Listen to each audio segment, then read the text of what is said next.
I would like to go ahead and just introduce myself my name is Mayon. I am a programmer for the Jacksonville Film Festival. And I have three very special guests whose films will be screening in our Best of Jacksonville block this weekend at the Jacksonville Film Festival. Without further ado, let me just go ahead and introduce them. So first up, we've got Sharon Cobb, who's a professional screenwriter and a member of the Writers Guild of America West. She is also the author of False Confessions of a True Hollywood Screenwriter, which is a novel about the madness of Hollywood. We've also got Michelle Calloway, who is a photographer by trade, but has recently just made this awesome debut as a multi-hyphenate in Jacksonville. So actor, producer, screenwriter. And then we've also got Roxana Lewis, who is with Roxy Dance Productions. And so she is a director, writer, and producer.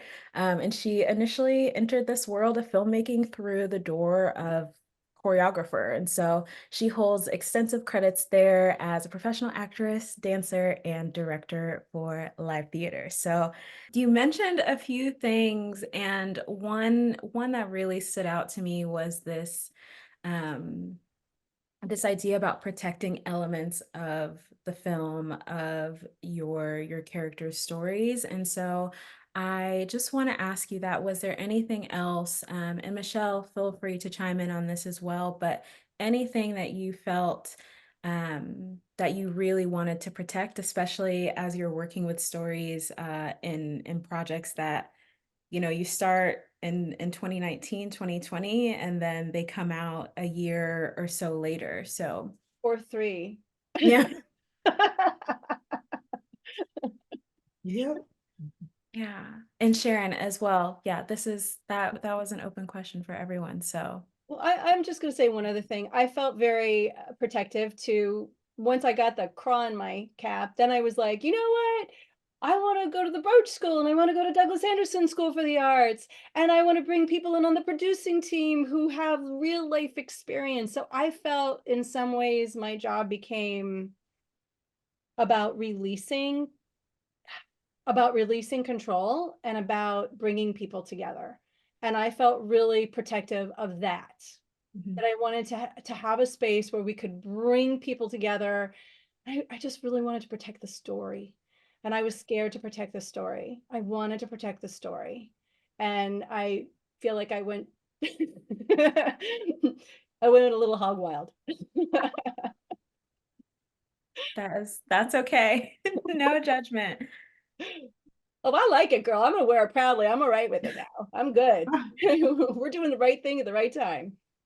Well, that was the thing that we've done so many drafts of that script of what's now called Mandy's Voice, originally called Hear uh, me. Hear Me. Thank you. Hear Me. Right, exactly. And it's morphed as it's gone along, and I think gotten richer and richer and better, especially like I said, when Roxana came on board and it became much more deep and but it's always been the same sort of story all the way through till the end. I don't think I've actually seen this final cut, so to speak, final cut. It's just like in a lot of other films. I work mainly on features, and we've got one coming out in a couple of months called The Man in the White Van. And that one has gone through so many cuts, so many final cuts, and it just keeps getting better and better. I have seen that. So that's kind of a lot of times from script to screen, the story is quite different. And then you also get sometimes a producer who will, and this is in the feature world, producer going, well, why don't we shoot a whole new ending? I'm going like, who's got the money for that? Oh, we'll find it, and they do. And you're just like amazed. And as a writer, the thing is, I've been a Writers Guild member since 1999. I think that's right. And I serve the director. That's what I do. I write, for the director, for the actors, but I serve the director because director is the captain of the ship. And I'm just down there in the hole, working away, type, and trying to get things captured on paper that's going to create a blueprint of a film, whether that's a short or a feature or what. And the heart of that is really one of the most important things. But anyway, that's all I've got to say about that. Sharon, I want to touch on that. People that are watching, if you're not writers, I don't think people understand necessarily that screenplays are a blueprint.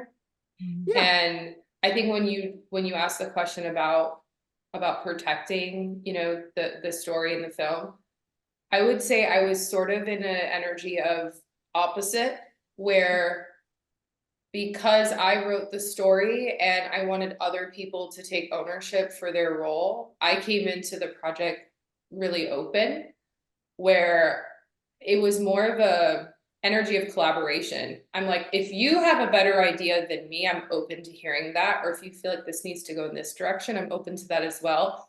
And I think that can come down to the cinematography, the lighting, the props, the set design, the costuming, the acting, all of that. It's like everyone who works on a film takes ownership for their piece.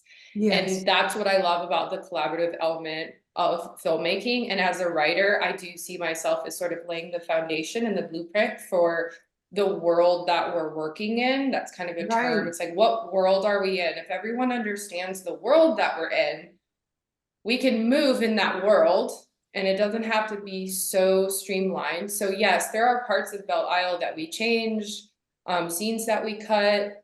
Obviously, when I wrote the film, we didn't have the layering that we do in the final cut, but we got all of the information. We got all of the footage. We finished the blueprint. We went through it. And then in the editing, you know, there's more creative liberties.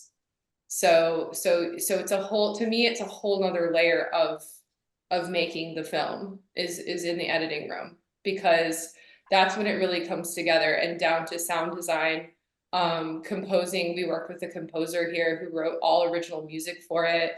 I went to studios and recorded ADR and sounds of me breathing. And I mean, all these weird things that you do as a performer to overlay on top to create the tension, because there's a lot of moments of tension in Belle Isle, especially during the scenes where particularly she's having an emotional scene.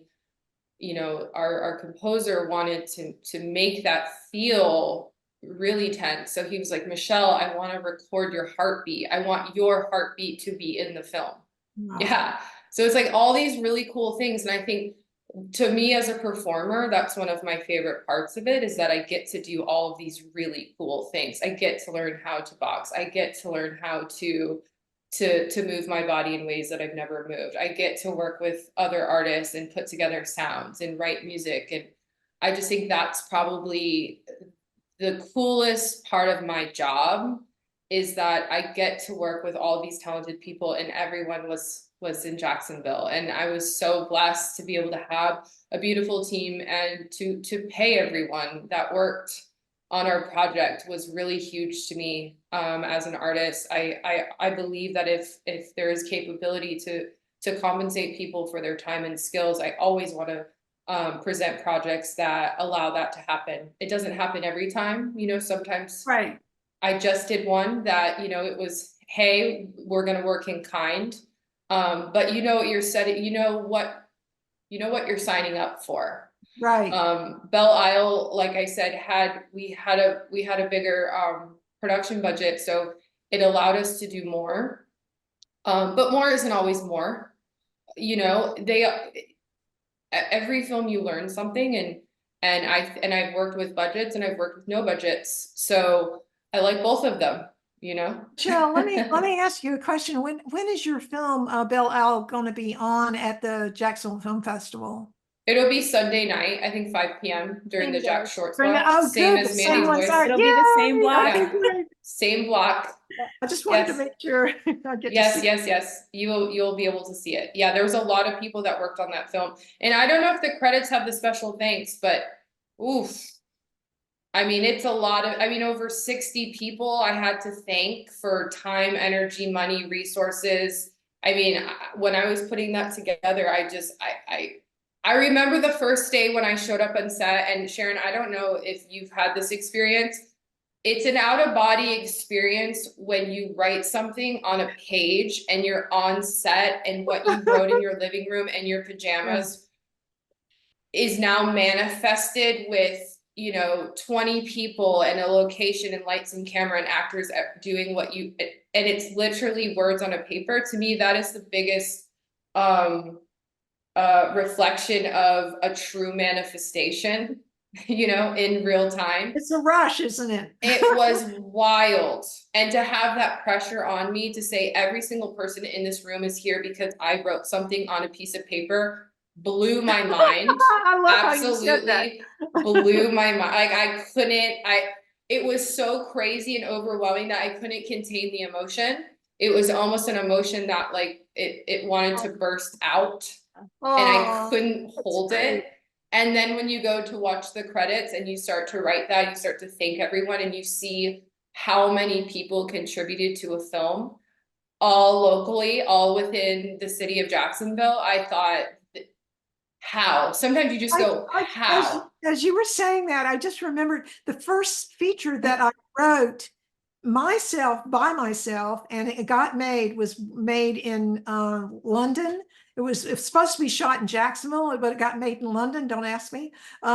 It was called Lighthouse Hill, and it played. I don't remember what year it was, what film festival. It was Jacksonville Film Festival. It was in San Marco Theater, and that was the wildest thing I could even imagine. It's Having so all wild. my friends and everybody sitting around, and this is like. And they understood the British accent. It wasn't Jacksonville, but it was, you know, not Duval, but it was just an out of body experience seeing all those actors on the screen and how fantastic the film was, and everybody understanding and applauding and laughing in the right places. Right. It was That's great. key. Yeah.